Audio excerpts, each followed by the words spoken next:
2026년 4월 5일 부활주일 아침입니다. 바라기는 2026년 4월 5일 부활주일 아침입니다. 그동안도 영광의 다름질 주일 예배에 동참해 주신 모든 분들과 또한 5월부터 새롭게 함께 만나야 될 그린빌 한인장로교회 사랑하는 모든 성도 여러분들에게 부활의 영광이 아름다운 주의 축복을 기도하며 기원합니다. 저는 부활절 아침에 이런 생각을 해봤습니다. 제가 만약 현역 시절이었다면 오늘 부활주일은 성가대의 칸타타가 아울러서 유년주일학교, 학생회, 청년회 그리고 작년의 각 기관들이 다양한 행사로 가득 찰 날이기 때문입니다. 그러나 지금의 저의 상황은 매우 다르지요. 그때의 성도들은 모두 다 흩어져서 각자의 자리에서 각자의 공간에서 예배를 드리고 있기 때문에 그렇습니다. 제가 이 말씀을 드리는 것은 저와 함께 예배하는 성도가 지금 없기 때문에 드리는 말씀이 아닙니다. 오늘 부활주일 아침 말씀을 통해서 예배의 중요성을 말씀드리려고 하기 때문에 그렇습니다. 우리가 신앙생활을 하면서 매우 중요한 것은 어디서 예배하느냐가 중요한 것이 아닙니다. 어떤 생명으로 하나님 앞에 신령과 진정의 예배를 드리냐가 중요하기 때문에 그렇습니다. 주님은 살아 계셨을 때 이런 말씀을 하셨습니다. 나는 부활이요 생명이니 나를 믿는 자는 죽어도 살겠고 무릇 살아서 나를 믿는 자는 영원히 죽지 아니하느니 이것을 너희들이 믿느냐고 말씀했어요. 여러분, 이 말씀이 무슨 뜻이지요? 이 말은 부활신앙이라는 것은 단순히 히스토리컬한 역사적인 사건만이 아니라는 말씀입니다. 부활의 신앙이라는 것은 살아있는 신앙이고 생명의 신앙이고 죽음을 이기는 신앙이라는 말씀입니다. 그래서 오늘 부활절에 주시는 말씀의 핵심은 바로 시편 121편의 1절에 기록된 내가 산을 향하여 눈을 들리라 하는 말씀입니다. 다시 말하면 부활 생명은 산에 오르는 삶이 있다는 말씀이기 때문에 그러면 시편 기자는 왜 하필 산이라고 말을 했을까요? 여러분, 산은 올라가야 하는 곳이고 그 오르기 위해서는 쉽지 않은 가파른 길을 가야 하기 때문입니다. 그런데 우리가 정말로 낮은 데 내려가 있어 보면요, 내 눈에 보이는 곳이 한정이 되어 있죠. 그런데 올라가 보면 보는 세계가 달라지지 않습니까? 여러분, 우리가 지상에 있을 때는 우리의 시야에 들어오는 것만 보이지만 비행기를 타고 높은 곳에 올라가게 되거나 높은 산에 올라가게 되면은 우리 보이는 시야가 훨씬 넓지요. 그래서 오늘 이 시간에는 본문의 말씀을 통해서 부활 생명을 가진 사람이 반드시 올라가야 될 세 개의 산을 살펴보면서 은혜를 나누려고 합니다. 먼저는 끊어내고 올라가는 산, 말씀의 신의 산을 보겠습니다. 자, 본문 1절 말씀을 보시면 내가 산을 향하여 눈을 들리라. 나의 도움이 어디서 올꼬. 여러분, 이 말씀에서 시편의 기자는 굉장히 절박하고 심각한 상황을 맞이한 것 같습니다.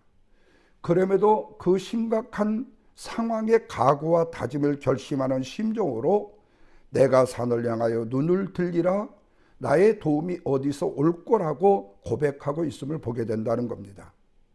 또한 이 말 속에는 자신의 삶 속에 많은 실패와 좌절을 담고 있는가 하면은 내 자신의 인생의 삶에 한계가 있다는 말로 고백하는 내용으로 들려집니다. 그런데 사람은 본래 문제에 눈을 들지 않습니다. 문제가 생기면 그 문제에 더 깊이 아래를 바라보게 돼요. 그래서 환경을 바라보게 되고 사람을 바라보게 되고 상황을 붙드는 경향이 일반적입니다. 그런데 시편의 기자는 자신의 많은 실패와 좌절을 담고 있음에도 불구하고 자신의 삶에 한계가 있음에도 불구하고 내가 산을 향하여 눈을 들리라고 고백하고 있다는 겁니다. 그렇다면 우리가 알다시피 많은 사람들이 어려운 문제 앞에서 무너지는 이유가 뭡니까? 여러분, 문제가 커서 그럴까요? 그렇지 않습니다. 바로 그 문제를 바라보는 그 사람의 시선이 문제가 되어지기 때문에, 잘못되어졌기 때문에 그런 거예요. 우리가 인생을, 삶을 살아가면서 경험하고 겪는 사실입니다만은 어떤 문제가 생기게 되면 우리는 일반적으로 그 문제만을 계속 바라보게 되지요. 그럴 때 뭐가 생기죠? 두려움이 생깁니다. 뿐만 아니라 지금 낙심과 좌절할 만한, 어렵고 힘들 만한, 실패했던 이 상황의 환경을 계속 들여다보면 우리에게는 낙심이 더 깊어지지 소망이 생기잖아요. 뿐만 아니라 우리를 향해서 상처를 주고 아픔을 주는 사람을 생각하면 생각할수록 상처는 더욱더 커지는 것입니다. 그래서 하나님께서 우리에게 말씀하시는 거예요. 산을 향하여 눈을 들라고 말입니다. 눈을 들어야 다음의 여정을 볼 수 있게 되고, 보고 난 다음에 생각을 할 수 있게 되고, 보고 난 다음에 어떤 행동을 해야 될 것인가를 옮길 수 있기 때문에 그래요. 그래서 먼저는 무엇보다도 눈을 들어서 위를 바라보는 것입니다. 여러분, 그 위가 어딜까요? 신의 산에서 하나님이 주시는 말씀에 눈을 들어보라는 말씀입니다. 이런 면에서 우리가 알다시피 신의 산은 단순한 장소가 아니라 하나님의 말씀이 내려온 자리이잖아요. 그래서 하나님께서 모세가 광야에서 지쳐 쓰러지려고 할 때에 신의 산으로 부르셨던 겁니다. 그리고 하나님의 말씀인 십계명의 율법의 말씀을 모세에게 주셨고, 밤에는 구름기둥으로, 낮에는 구름기둥으로, 밤에는 불기둥으로 그들이 나아가 될 방향을 가르쳐 주셨고, 그 말씀에 순종해야 된다라는 기준을 주심으로 인해서 그 말씀에 순종하여 지켜나갈 때에 생명을 주신다고 말씀하셨던 것입니다. 그것은 말씀이 없는 삶은 너무나도 위험하기 때문에, 그렇다면 말씀이 없으면 어떻게 되지요? 기준이 사라지고 판단이 흐려지게 됩니다. 그러면 결국에는 내 마음대로 살게 됩니다. 그래서 성경을 말씀하잖아요. 각기의 자기의 소견에 옳은 대로 행하였다고요. 여러분, 이것은 바로 무너짐의 시작인 것입니다. 그래서 말씀은 생명인 거예요. 이런 면에서 예수님은 마태복음 4장 4절에서 이런 말씀이에요. 사람이 떡으로만 살 것이 아니요 하나님의 말씀으로 살 것이라고요. 그래요, 떡은 육체만 살리지만 말씀은 영혼을 살립니다. 그래야만이 육도 살고 영도 살아야 하는 것입니다. 그런데 오늘날 시대는 어떻습니까? 몸을 위한 음식은 넘쳐납니다. 그러나 영혼을 위한 말씀은 부족한 시대예요. 말씀이 없어서가 합니까? 아닙니다. 바다에 물이 없어서가 아닙니까? 마실 만한 물이 없기 때문에. 다시 말하면 하나님의 말씀이 풍족한 시대이지만 그 말씀을 내가 먹으려고 생각하지 않는다는 거예요. 그러다 보니까 겉은 멀쩡한데 속은 무너져 버리는 영적인 피폐의 사람을 많이 보게 된다는 겁니다. 그래서 우리는 눈을 들어 산을 바라보며 말씀을 산 위에 올라가야 하는 것이죠. 사랑하는 성도 여러분, 이런 면에서 우리는 조금은 냉정하게 우리의 자신의 영적인 모습을 볼 수 있어야만 합니다.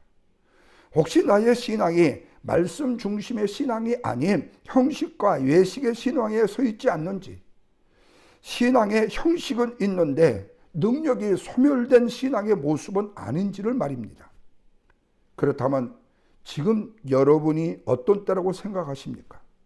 여러분의 삶 속에 하나님의 말씀의 능력이 멈춘 시간이고 소멸된 시간이었다면 여러분의 마음은 파도도 없고 잔잔해질 것입니다. 그러나 여러분, 바로 지금 여러분의 마음에 파도도 없고 조용해진 시간이라면 바로 주님의 음성에 귀를 기울였다라는 사실을 잊어서는 안 됩니다. 뿐만 아니라 하나님께서 여러분들을 죄악의 세상에서 끌어내시고자 하는 바로 타임, 하나님의 말씀이 필요한 시간이라는 말씀입니다. 그래서 주님은 우리를 사랑하시기에 말씀으로 돌아오라고 말씀하시는 거예요. 신의 산에, 말씀의 산에 올라가라고 말씀하는 것이에요. 그렇다면 우리는 결단하지 않겠어요? 주님, 오늘 말씀 없이 하루를 시작해서는 안 되잖아요. 오직 말씀으로 하루를 시작하여 열어야 되잖아요. 왜요? 이것이 바로 부활 생명을 가진 성도가 시내산에 올라야 될 삶의 모습이기 때문에 그렇습니다. 이 모습으로 저와 여러분이 바로 설 수 있기를 주님의 이름으로 축원합니다. 두 번째 오라야 될 산은 하나님께서 다시 연결하시는 기도의 감람산입니다. 자, 본문 4절 말씀을 보시면 너를 지키시는 자는 졸지도 아니하시고 주무시지도 아니하시리라고 말씀합니다. 여러분, 이 말씀의 뜻이 무슨 뜻입니까? 하나님은 단 한순간도 한시 한때도 저와 여러분을 놓지 않으셨다는 말씀이에요. 신명기 32장 10절 말씀에도 보시면 여호와께서 그를 황무지에서 짐승의 부르짖는 광야에서 만나주시고 호위하시며 보유하시며 자기 눈동자같이 지키셨다고 말씀했어요. 이 말씀은 하나님께서 이스라엘 백성들을 위해서는 언제 어디서든지 보호하시고 지켜주신다라는 말씀입니다. 시편 17편 8절 말씀을 보시면 나를 눈동자같이 지키시고, 누가 그랬어요? 시편 기자의 고백입니다. 나를 눈동자같이 지켜주시고 주의 날개 그늘 아래 감추사라고 말씀해요. 여러분, 이 말씀도 어떤 상황에서도 우리가 털끝 하나 상하지 않게 눈꺼풀이 눈동자를 보호하듯이 암탉이 병아리를 날개 아래 품듯이 보호해 주신다고 말씀하고 있습니다. 그런데 문제가 있다라는 거예요. 그것은 하나님께서 우리를 너무나도 진하게 보호를 하시는데 우리는 그 하나님을 내려놓고 하나님을 모른다고 살려고 하고 있다는 거예요. 그러나 원래 우리의 위치는 어디였습니까? 하나님의 절대적인 형상으로 지음을 받은 하나님의 피조물이었는데 아담의 범죄로 인해서 그 하나님의 형상을 잃어버렸잖아요. 그런 우리를 위해서 하나님께서는 졸지도 아니하시고 주무시도 아니하시고 우리를 지켜주신다고 말씀해요. 그렇다면 우리는 우리의 인생의 중심을 다시금 하나님께 두어야 되지 않겠느냐 하는 거예요. 그런데 그렇지 않다라는 겁니다. 여러분, 오늘날 많은 성도들이 나름대로 신앙생활을 한다는 굉장히 자의적이고 자유적인 이야기를 합니다. 그런데 실제적으로 삶에 있어서는 자기 판단을 앞세우잖아요. 자기의 경험을 앞세우잖아요. 자기의 계획과 자기의 뜻대로 살아가려고 하지 않아요. 여러분, 바로 이것이 하나님과의 위치가 어긋난 범죄의 상태가 되어진 것입니다. 그렇기 때문에 우리는 기도의 자리인 감람산에 올라가야 돼요. 감람산은 바로 예수님께서 가장 치열하게 기도하신 자리예요.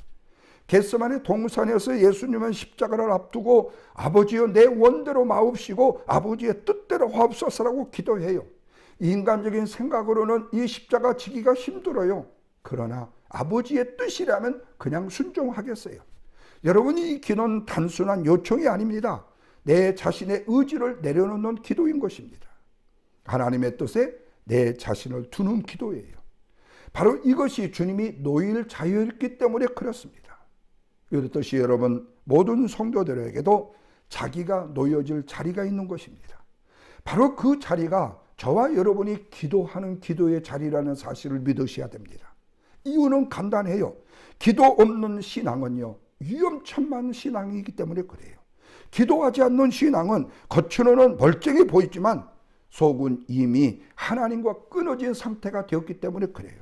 그래서 기도 없이 결정하고 기도 없이 선택하고 기도 없이 살아간다는 것은 정말로 엄청나게 위험한 삶인 것입니다. 그러다가 문제가 오면 어떻습니까? 그때야 하나님을 찾는다는 겁니다. 그러나 진짜 신앙은 무엇이죠? 하나님과 항상 alway예요. 커넥팅이 되어 있어야 돼요. 연결이 되어 있던 상태를 말합니다. 왜 그래요? 기도는 의무가 아니고 기도는 생명이기 때문에, 기도는 선택이 아니고 기도는 호흡이기 때문에, 그래서 기도라는 영적인 호흡이 끊어지게 되면 저와 여러분은 죽게 되는 것입니다. 영적인 기도가 끊어지게 되면 저와 여러분의 영혼은 무너지게끔 되어져 있는 것이에요. 그러므로 어떤 상황에서든지 어떤 방법으로든지 우리의 영혼을 살려야 되는 것이죠. 그 방법이 바로 기도의 감람산으로 올라가는 것입니다. 사랑하는 성도 여러분, 이런 면에서 이제 우리는요, 우리의 삶을 한번 냉정하게 점검해 봐야 되지 않겠어요? 나는 하나님과 얼마만큼 연결이 되어 있는가? 나는 얼마나 하나님께 묻고 사는가? 이 일을 생각해 보고 작은 일에도 우리는 기도해야 되지 않냐 그 말이에요. 사소한 선택에도 불구하고 하나님께 물어야 되지 않느냐 그 말입니다. 기도하는 사람은 흔들림이 없기 때문에 그래요. 설령 잠시 흔들렸다 할지라도 결코 무너지지 않기 때문에 그렇습니다. 왜냐하면 성도에게는 하나님께서 붙드시는 기도의 감람산이 있기 때문에 그래요. 바라기는 부활생명의 신앙으로 기도의 감람산에 오르시어 주님과 연결을 끊지 말고 지속함으로 하나님이 부으신 아름다운 은혜의 풍성함을 누리는 저와 여러분이 되시기를 주님의 이름으로 축원합니다. 마지막 세 번째는 하나님의 능력 안에서 누리는 산, 바로 능력의 갈멜산입니다. 자, 본문 5절에서 7절 말씀은요, 유료의 말씀만이 아닙니다. 이 말씀은 하나님께서 당신의 백성들의 보호에 대한 선언이고 부활의 생명을 가진 자가 누리는 삶의 상태를 말씀하고 있기 때문에 그래요. 먼저 5절 말씀을 보시면 여호와는 너를 지키시는 자라. 여호와께서 내 우편에서 내 그늘이 되신다. 여기서 지키신다라는 이 말은 단순히 바라본다는 의미가 아닙니다. 히브리의 원어의 의미는 지속적으로 보호하시고 놓지 않으시고 끝까지 책임을 진다는 뜻이에요. 그래요, 우리 하나님은 지켜만 보시는 분이 아니고 지키시는 분이라는 말씀입니다. 그런데 오늘날 많은 성도들이 하나님을 그저 보고만 계시는 분으로 생각한다는 거예요. 그러나 여러분, 성경은 분명히 말씀합니다. 하나님은 우리를 관찰만 하시는 관찰자가 아니라 우리를 보호하시는 보호자라는 말씀입니다. 그리고 우편의 그늘이 되신다고 말씀하죠. 우편은 어디예요? 가장 가까운 자리요, 가장 중요한 자리요, 가장 힘이 있는 자리를 말씀합니다. 그리고 그늘이 무엇입니까? 뜨거운 태양 아래서 생명을 보호해주는 존재입니다. 광야에서는 그늘이 생명이에요. 여러분, 이 말씀을 종합해 보면 하나님은 우리와 떨어져 멀리 계시는 분이 아니라는 거예요. 우리가 이 보호하심을 느끼지 못한다 할지라도 하나님은 지금도 저와 여러분의 가장 가까이에 계셔서 저와 여러분의 인생을 덮고 계신다는 거예요. 다음 6절 말씀을 보시면 낮에 해가 너를 상치 아니하고 밤에 달도 너를 해치 아니하리라. 여러분, 이 말씀은 자연현상, 낮과 밤의 말을 하는 것이 아니라 24시간 동안 전적으로 보호를 의미하는 말씀이에요. 여러분, 광야에서 낮의 해는요, 단순한 더위가 아닙니다. 생명을 위협하는 존재예요. 탈진과 죽음으로 이어질 수 있네요. 그러나 당시의 사람들에게 밤도 두려움의 시간입니다. 짐승의 위협이 있죠. 보이지 않는 공포와 영적인 두려움이 있는 밤입니다. 그래서 다른 보이지 않는 불안과 공포를 상징해요. 다시 말하면 이 말씀은 보이지 않는 위험도, 보이지 않는 두려움도 하나님은 다 뭐 해주신다? 막아주신다고 말씀해요. 그리고 7절 말씀을 보시면 여호와께서 너를 지켜 모든 환난을 명쾌하시고 또 내 영혼을 지키시리로다. 여기에 굉장히 숨어있는 중요한 단어가 있습니다. 모든 환난이에요. 이 말씀의 뜻은 부분적으로 보호가 아니라 하나님의 일부만 지키시는 분이 아니라 큰 문제만 지키시는 분이 아니라 중요한 순간만 지키시는 분이 아니라 에브리띵이에요. 모든 환난에서 지키시는 분이다. 그러나 오해하지 말 것은 환난을 명쾌한다라는 이 말은 환난을 아예 없앤다는 뜻이 아닙니다. 환난 속에서도, 상황 속에서도, 아픔 속에서도, 상처 속에서도 무너지지 않게 하신다는 말씀의 뜻이에요. 또한 중요한 말씀이 내 영혼을 지키시리로다. 이 말씀은 하나님은 우리의 환경보다 우리의 영혼을 굉장히 더 중요하게 여기신다는 말씀이에요. 때로는 우리들의 환경이 흔들릴 수 있잖아요. 때로는 상황이 무너질 수 있잖아요. 그러나 저와 여러분의 영혼은 무너져서는 안 되잖아요. 언제까지 영혼을 지켜주신다고요? 8절 보십시오. 여호와께서 너의 출입을 언제부터? 지금부터 영원까지 지켜주신다고 말씀해요. 하나님께서는 이렇게 부활신앙의 축복을 누리는 자들에게 문제가 없는 상태가 아니라, 고난이 없는 상태가 아니라 하나님의 보호 안에 있는 상태로 지켜주신다고 말씀하고 있어요. 사랑하는 여러분, 알다시피 갈멜산상의 엘리야가 문제가 없는 상태에서 기도했습니까? 그렇지 않습니다. 바알과 아세라 선지자 850명, 그리고 하나님 여호와를 섬기는 자신 한 사람, 850대 1이라는 불리한 상황에서 가장 두려운 자리에서 가장 극단적인 상황 속에서 기도함으로 하나님의 절대적인 보호하심을 경험한 사람이었죠.